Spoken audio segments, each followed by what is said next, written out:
So it happened again. We had a ton of stuff that happened in Eterna, and so I figured it was best for me to summarize everything that happened before next session. There's going to be a two-part video simply due to all the stuff that happened. This first video is going to cover all the public stuff that happened after last session, and I'm going to release it immediately. Second video will cover all the behind-the-scenes stuff that happened, and I'll release it right after tomorrow's session. Anywho, to set the scene, the party has just watched Aisha kill Aldrin, and they are heading their way out of the misgivings. First to speak is Caius. Well, that seemed a lot easier than it was being made out to be. On our way back to Sandpoint, we'll have to remember to tell my love that we vanquished this vile creature. Oh, she'll be so happy with me. Yusjin. I'll let her know that you were having a pool party while we were fighting him.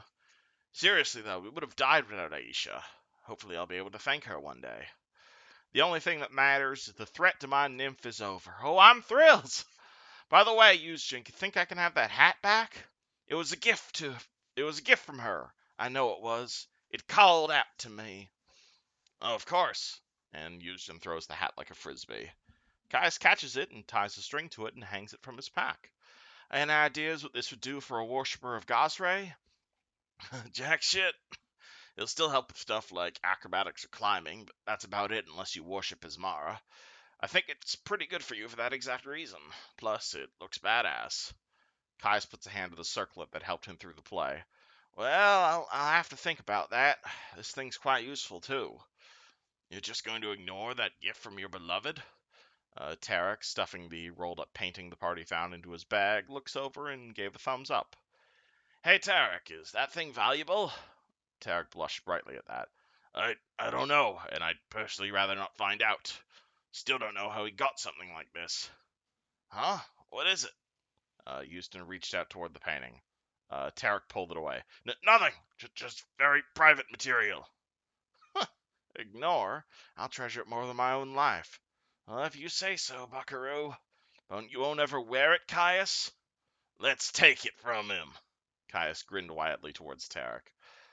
Maybe, responded Yusjin. I'm sure it's got to be interesting. Only if you want to see inappropriate, mature content, Tarek says, still blushing brightly.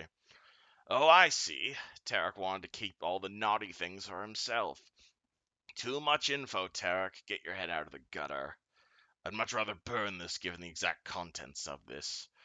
Where are you planning to hang it? The party looks at the painting. It does not appear to have come from anywhere in particular. In fact, with the paintbrushes and other tools littered next to the fungus, this painting the party found appears to be an original work by the Skin Saw Man himself. Guy must have been pretty good if you want to keep it. Nowhere! Tarek's voice almost breaks with a squeak. But please, forget you even saw that this exists. It's bad enough Aldrin had it. Well, we haven't even seen it. Yet. Tarek shuts his bag quickly and gets it onto his back, still blushing brightly. Look, let's just get out of here. Away from fucking Lich, away from these haunts, and back to Sandpoint so we can decide on our next move, please. If you insist, man. Tarek huffed a bit and made his way past, pausing at Caius before taking the hat and plopping it onto the drow's head. Suits you. He then continues along, slowly making his way to try and get back up to the manor. Watch out for the slide. I'm aware. He slips a bit as he says so, but he uses his sword to catch himself and continues the climb back up. The rest of the party follows him as they backtrack through the haunted mansion.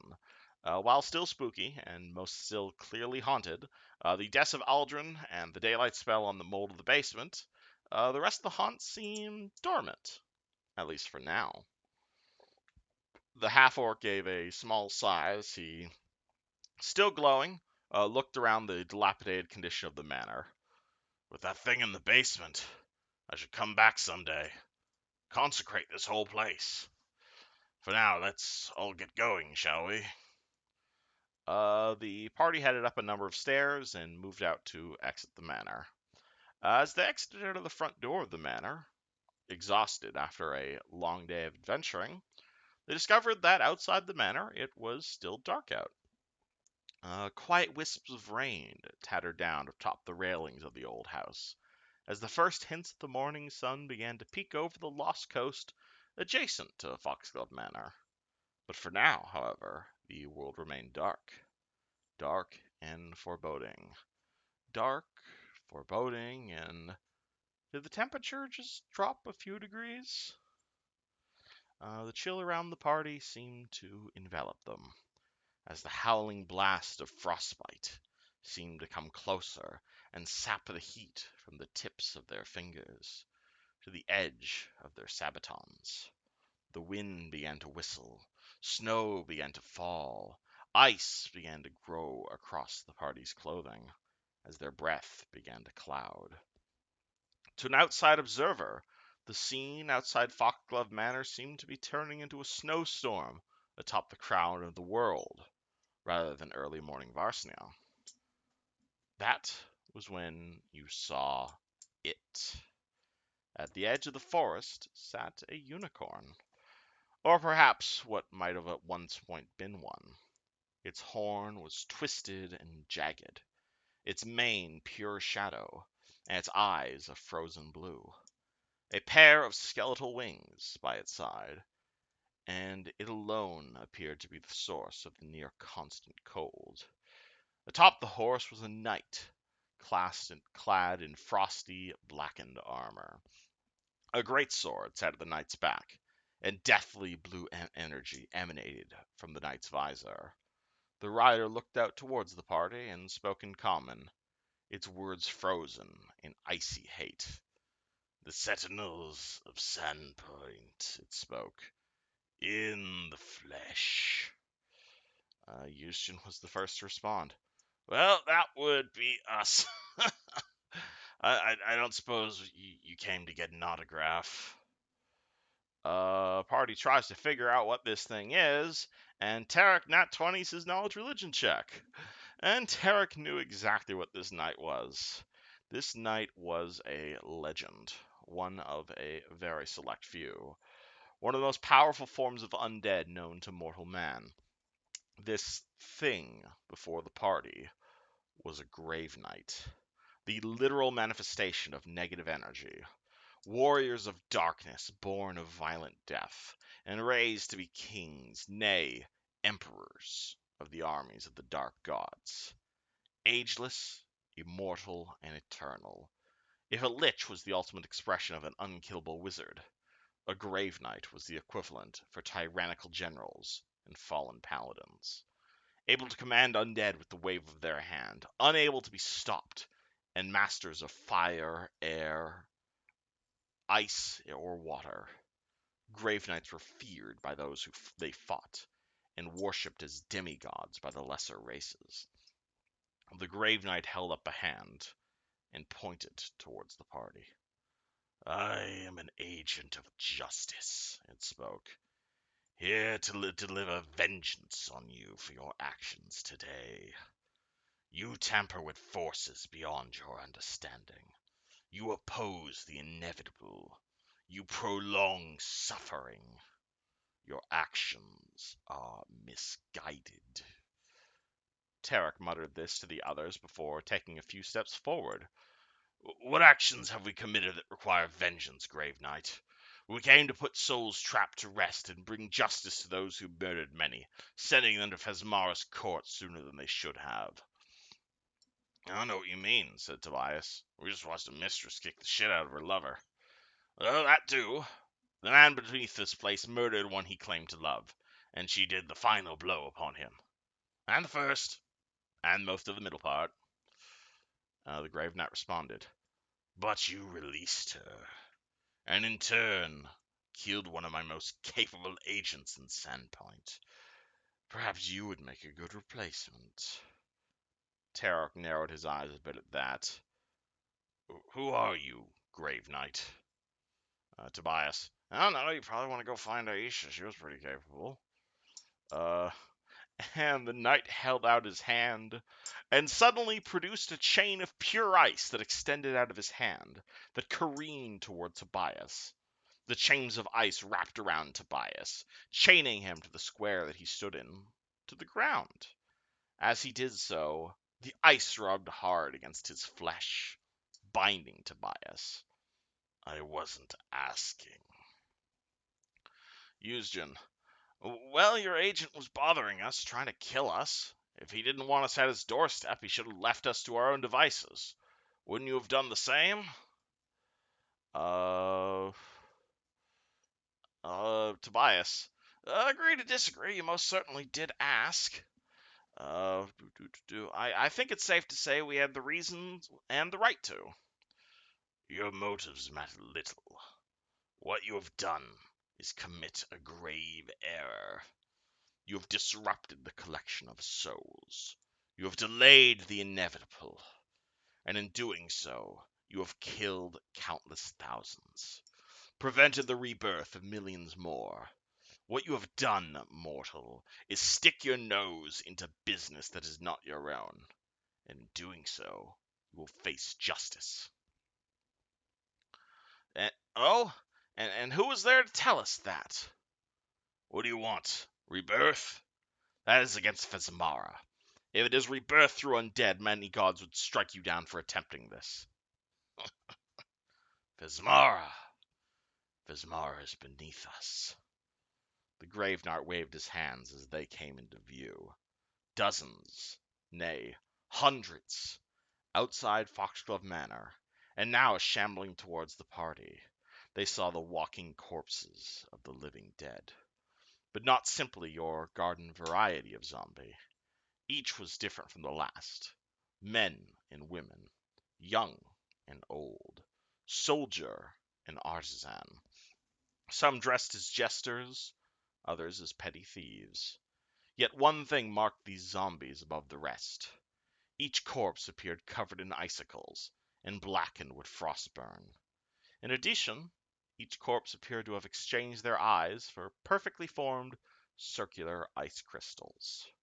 Finally, each corpse appeared to have a large scar on the center of its chest, the distinctive seven-pointed star of the Sahedrian rune. Yuzin stroked his chin, biting his lip. So, does that mean you're just going to kill us here? My motives are beyond your comprehension. You will cease this petty foolishness, or you will die.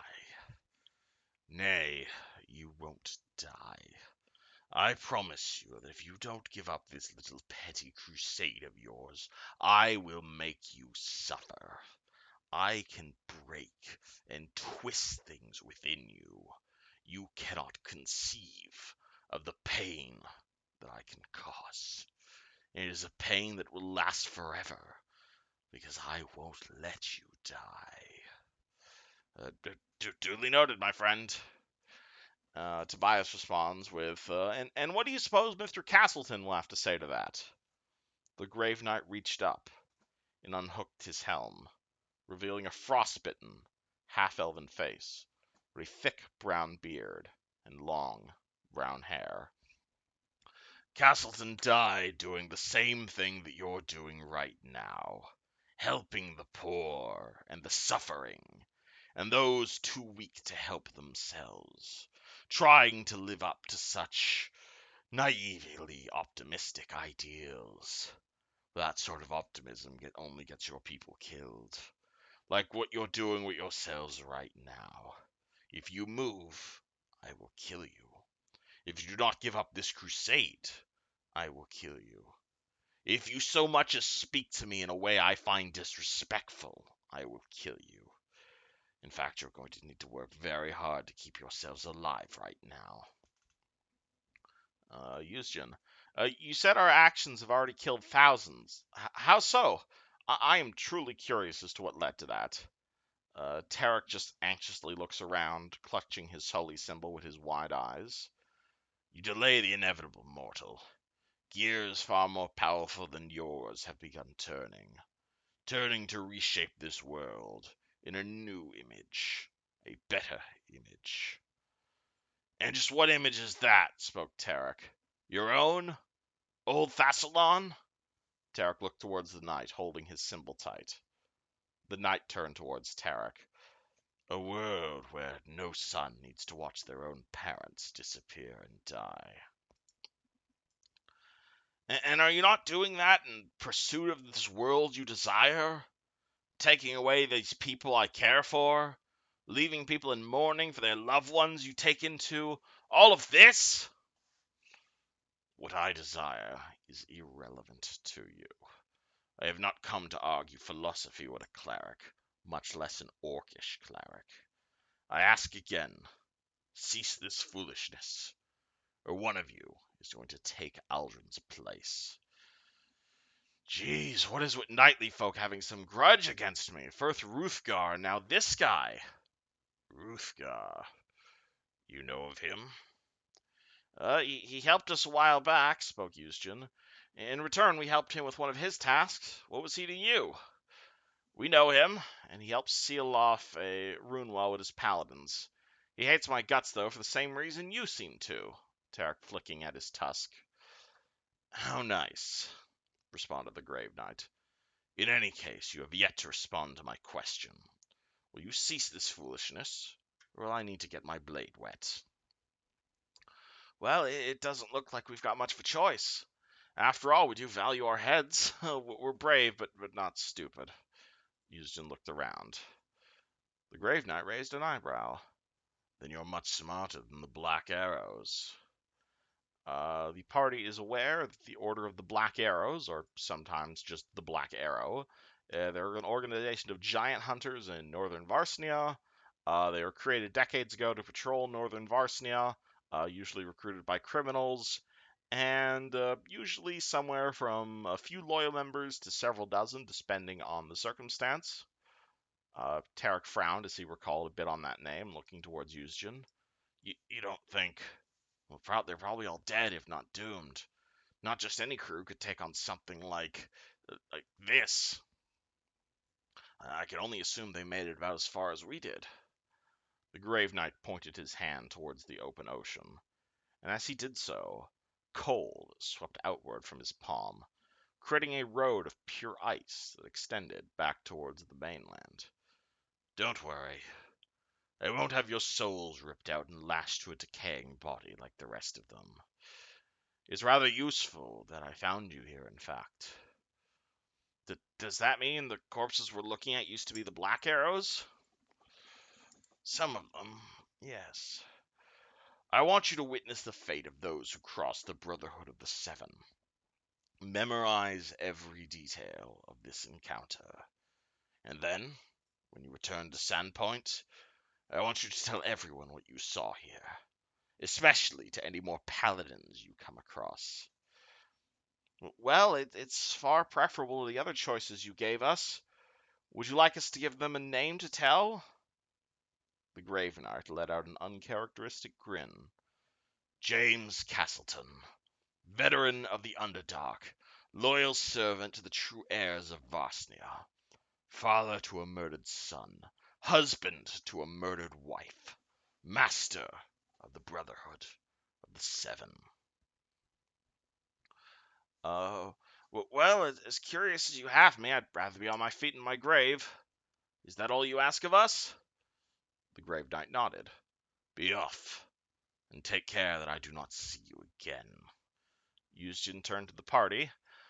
Well, I'd call that mission success, considering we're, alive. Maybe we should stay low for a month or two? The Grave Knight reattached his helm and turned towards the zombies. Back to Magnamar, he barked, and the lot of them appeared to begin shambling away. Tarek frowned before calling out. Sir, I have one question. What was their names? No response. Gothy called out after the knights. Good luck with the next 100 or 1,000 adventurers that's going to come after us after trying to stop things like you. Tarek put a hand on Gothy's head softly. I doubt this is the last we'll see of them, though I do pray he'll see those he's lost someday. Another lost soul. Well, when we next cross paths, let's hope we're on an even playing field, or in a more friendly scenario. Yeah, for now we have a charm to break, and things to look into. As soon as the knight leaves sight, Gothy begins to get angrier, and her voice gets gruffer. Well, I am not going to stop adventuring just because some undead threatened to kill me. He threatened the reason for who I am right now. A tear rolls down Gothy's cheek. Yuzhin bends down towards Gothy. Careful, he might still be listening. Divination magic's just like that. Besides, we all feel the same way. We just need to be cautious. Graveknight's not something to fuck around with, especially when we barely survived that house. Either way, we should probably lay low for a short while first. Eyes are going to be on us for a long time. And if we try to block any possible divination magic, they'll be even more suspicious. Well, this will give us a few days to recuperate, get our bearings. I know Tobias is still unwell from the phage that got into his body. Sorry. Gothy looked down and wiped away her tears. Right. She walked over towards Devon. Well, let's get going. It'll also give us time to remove the curse on you as well, and shave that beard. We'll need some time to rest before we fight something like that. Tarek headed for the heavy horse he found, petting its name. Still no name for this one. Yuzhin. Well, how about Aisha? Aisha? What do you think about that, He scratched his horse behind the ear. Aisha. We owe her our lives, I feel, Aldrin. Or rather, the Skinzal man was clearly too much for us to handle alone. We would have been butchered. Well, thank God she held that grudge. Yeah, at least it put her to rest. But I still wonder what got Aldrin into all of this. I think it might have been similar to Nualia, though James most likely didn't mention her, considering she was less notable. And with the Graveknight gone, the first rays of the morning sun began to eclipse over the Lost Coast. Tarek looked towards the sun and shut his eyes, feeling the warmth and thawing. A new dawn. Another chance to keep trying to do good. Let's make the most of it. Right. Tarek mounts up, guiding Aisha toward the others. Alright, same as before, though we do have Tobias now. Alright, Tobias, how fast can you make trees grow? If I have the ability to prep spells, I can speed up the process. Maybe we should camp on our way to the Dryad. I don't know about you guys, but I'm the best. Definitely. I got a wicked grog hangover, too. Not a bad idea, honestly. I have a tent for 2 people if we need it. Sorry. I have a tent for 2 people if they need it, and it'll give us all some time to start recovering, planning, and healing. We have to go tell the nymph that her problems are solved as well. Tarek chuckled, smiling a bit. Head out of the clouds, lover boy. Tobias needs to rest if we want to fix that. I don't think any of us could travel for very long before getting exhausted.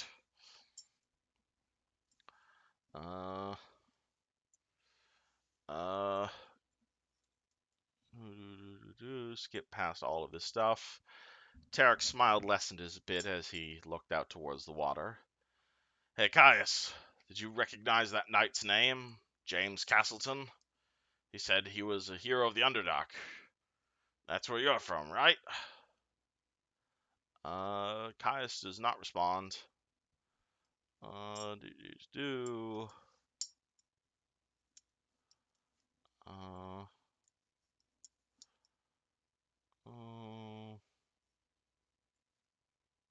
A lot of out-of-game discussion happens. And then Tarek finally pulls out the scrolls that he bought in Sandpoint with disgust on his face. Unless anyone has complaints, I'm going to burn these scrolls when we set up camp, because these are not what I was spending money on.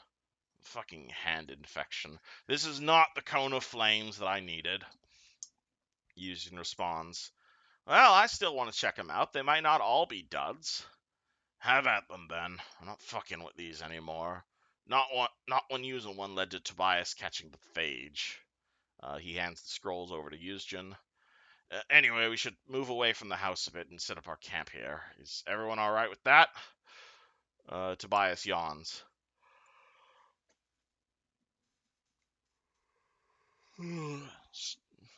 Call that one in character. I agree. I'm about to fall asleep standing up. Right, and you need the most rest. Tarek reached into his bag, pulling out the small cube tent. You can take a rest in this tent. Room for just one more to join him. I'll take first watch. I'm gonna take a look around first. Yuzjin, you think you can hold on to this for the time being? He pulls out a scroll and hands it to Yuzjin. A scroll? Sure, I'll check it out later when I'm more well rested. It was the painting of Tarek that Yuzjin got handed. Devin can take first watch. He's just sat outside all day. No complaints here. I still want to scout all the area first. We're not all that far from the mansion. Caius began to scout the area around the makeshift campsite. Tarek set up the two-person tent that he and Caius had before he goes to make a small campfire, using his spark spell to light it. Once the camp is set, Tarek removes his armor and sets a bedroll out, before stepping into the fire itself and sitting among the flames. I can keep a starting watch while everyone else rests. Could use the time to play and just think about things. I'll wait for someone else to watch in an hour, unless you all think we don't need one. The night passes without incident. Everybody heals. As the calmness of the night swept over Caius, he reached into his pack and pulled out the grog of whimsy that he received from Tarek. Whole lot of stuff happened. Out of character. As far as the party's concerned, nothing happened. They woke up from a night of rest. Tarek stretched a bit as he woke, sitting in the embers of the fire, looking around at the others, and making sure the rest of the party was well. I'm not getting out of bed yet, spoke Yuzjin. Far too snug. Stay in as long as you want, I'm just checking in on everyone. Tarek goes over to everyone, making sure they're all still well and alive, checking over everybody's injuries. The sweet nectar of grog flowing down the drow's throat refreshed his very soul. It's a beautiful night, don't you think? Pretty sure it's morning. Tarek looked over. Finally having your grog. What's gonna happen this time? Hopefully nothing bad. That stuff's supposed to be stable now. Well, it basically turned Tobias into a treasure hunt. What's the worst that could happen? Caius finally responds with, What the hell are you guys mumbling about? Mumbling? We're speaking out loud. Caius rolled his eyes and looked off into the distance. You feeling alright, Caius? Really enjoying that stuff, huh? Yeah, I'm good. He looked back. I'm gonna go look around. I'll catch up to you guys. He walked off into the nearest bush. Tarek narrowed his eyes. He's wandering again, it seems. Hopefully the grog just gave him another magical effect. Well, I'll be on babysitting duty, I suppose. With Caius, with his clean ears, he hears Yuzhin's exclamation, and Caius begins sprinting towards the north. I can follow him if you want to stay with the others. Gothy sat up slowly and still groggy. What's going on? Well, I'm still pretty curious about the grog. I want to see what happens. Caius drank his grog and he went for a walk. Tobias finally woke up. Caius, don't get too crashed. We still have to save some trees today. Gothy began rubbing the sleep from her eyes. What's he cursed with? We don't know yet, Gothy. He left without letting us find out or test anything. Gothy began to stand up and roll out of her bedroll. So are we going after him? We should probably find out, yeah, in case he explodes on his walk or something. Nah, he'll be fine if he runs off and comes back and he's got the munchies. Not if he's looking for the nymph. That too. I don't like that she charmed him still. Jealous? What? Tarek blushed beigely, looking indigent. I don't know what you're talking about. We should get Devin and Aisha and find out where he went. Well, what direction did he go again? To those bushes. I'll see if he's still there. That's weird. He's not in here, guys. Gother's followers know how to disappear into the woods. Right, but Tobias, can you see anywhere where he went? I'm worried with all that's happening in the house. Can Gosray's followers track too? Let's take a look. Party looks around. Can't find Caius. Caius, slow down! Don't you want to meet the nymph on the way? Tarek cocked his head to the side. Tobias, what's going on? Is he booking it? I think I know where he's going, though. Shit, we gotta get going then. Wait, what? Should we be worried? Ah, shit, I'm getting the horse. Tobias will screech an alpaca for Devon. Eugene yells, Giddy up! And he casts haste on the horses. Yeah, get that monk! Caius has soured Aisha to full gallop, scooping up Eugene on the back of the horse. I got something to try. I think I should do it. You're lucky I'm so light. What's the plan? Why do you think I grabbed you? I got something to try. I have a messaging spell now. Should be able to reach Caius even from this distance. Caius begins just full booking it towards Sandpoint. Tarek looked around as he kept sprinting Aisha to a gallop, trying to keep up any signs of Caius. Eugene, you see him anywhere? Tarek keeps leading Aisha after Caius, a full strip towards Sandpoint, with Eugene just behind him in the saddle. A whole bunch of out-of-game discussion happens. And Houston decides to use his rope like a lasso. He throws it. He fails to hit Caius' touch AC. Caius dodges the lasso at ease, somersaulting below the binding. Houston, if I might hurt you and Aisha and probably Caius too, I can do something to trap him in here with me. I just need a moment. If I can, I'm going to steer us up a short few feet away from him, and I'll catch him up with me. Absolutely not. If you fall, we're either going to follow Caius or lose him to pick you up. It's not a fall, trust me on that. It's a new gift. I could wrap around Caius and me. If he tries to escape, he'll get burnt. You could catch him and find out what the hell is going on. As Tarek is saying this, he angles Aisha so the horse is still running neck and neck, but is 15 feet away from Caius. Eugene yells, Well, I could also cast hypnotism. Then try it and see if it works. Otherwise, I'm working on this. Caius continues running. Don't come any closer. All you have to stay away, please. Tarek and Eugene, just go. Tarek yells back. Tell us what the hell's going on then. Caius, we can help you. What the fuck are you running from us? Caius scoffed at the declaration. I have to get this festival started. Tarek. What's this about? Gothy. Well, why didn't you say so before bolting off? We were worried something was wrong. And what about your nymph? She's still waiting on your ass to get Tobias here to hear. As Caius said this, he attempted to cast Calm Emotion on Caius, but the party forgot that Calm Emotions is an AoE spell, and he catches basically the entire party in Calm Emotions. As he does so, instantly both Devin and Aisha begin to slow to a crawl. Eugene and Tobias feel a massive wave of relief come over them as Caius just immediately gets a huge lead on the party. Fuck, that was bigger than I thought. Tobias, don't slow down. We need to keep up with Caius. Tobias, Gothy, I just woke up. I'm sleepy and sore and my throat hurts. Let's just chill for a bit and we'll catch up to Caius after a nap. What are we doing again? You may need to pat him a bit and get him going again, Gothy. I'm gonna drop it. The spell sadly fades as he drops his concentration, calm emotions. Caius yells back, Asshole! You're the one casting spells on everyone without their consent. Typical Tarek, taking actions without thinking of the consequences.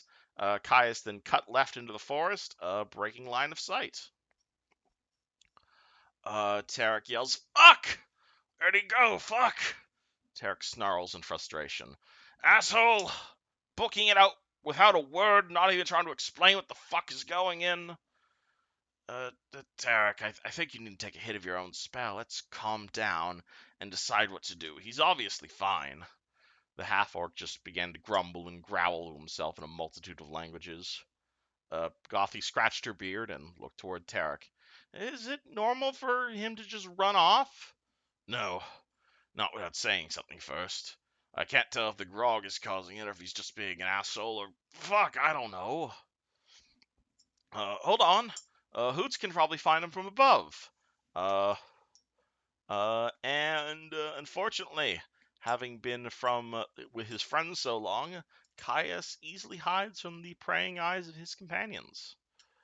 After some minutes, Tarek begins to relax and rub his face. Let's just slow down, I guess. I don't know what to do. I was hoping that would work. I didn't want to do it because I hate seeing him under any outside influence, but I thought it might cancel whatever's going through his head. Fucking hell. Well, not much we can do now. Well, it's safe to say he'll probably find his way back. Let's hope so. Should we focus on the nymph, or should we just go home? I really don't know at this point. Used to, used to take the reins for a bit. I'm gonna try something. I just need to think for a bit before I do. If we go for the nymph, that may help, though. Caius didn't seem to recognize the nymph. Oh, great idea, Goffy. If the nymph still has a charm over him, we may be able to trace it back to him. It's still a stretch, but if it doesn't return, it could really work. Party is currently on the road to Sandpoint. Several hours pass, and the party makes their way back towards Sandpoint. Looks like we got here nice and safe and sound. Doesn't look like anything exploded, so that's good. Anyway, Tobias, you said Caius had been heading towards Sandpoint, right? Any idea where he could have gone? Because I'm completely lost. Well, I'm as lost as you. I would assume he was hurrying to his new lady friend, but who knows? Think I should try and reach out. I can send him a few words at any distance, though he may not answer. Well, he seems determined to not explain himself. Maybe we should just let him go and worry about him after a few days if he doesn't show back up. Tarek sags a bit in the saddle. Maybe. Party is currently at Sandpoint. It's currently 5:30 at night, just before sundown. The sound of chickens clucking and late business dealing betray a Sandpoint that is currently safe and entirely unaware of all of the party's current escapades. Caius appears nowhere in sight. Things are definitely calm. That's certainly good. I think I'm gonna go check on the Rusty Dragon. See if anyone there has seen Caius, and I can check on Onichi and my sister. A beat later, Tarek turns to Gothy. Hey, Gothy, do you wear anything around your neck at all? Because I think you might have a better use for this, and I don't just feel I should be the one holding on to something like this with everything that's happening right now. Tarek pulls off the Sahedrian medallion and holds it by the string. Gothy looks at the necklace with a hint of worry. No thank you. I already have a necklace. Let's just leave it at the base. Yeah, right. I just thought you might have a better use for you. It does provide extra resistances, and I always forget it can grant a bit of a barrier to your health, though. That's why I thought you might be able to benefit from it, but no worries. I can hang it away until someone needs it. And we reach the end of the Eterna session. Next video is going to be all the secret stuff that happened. See you there.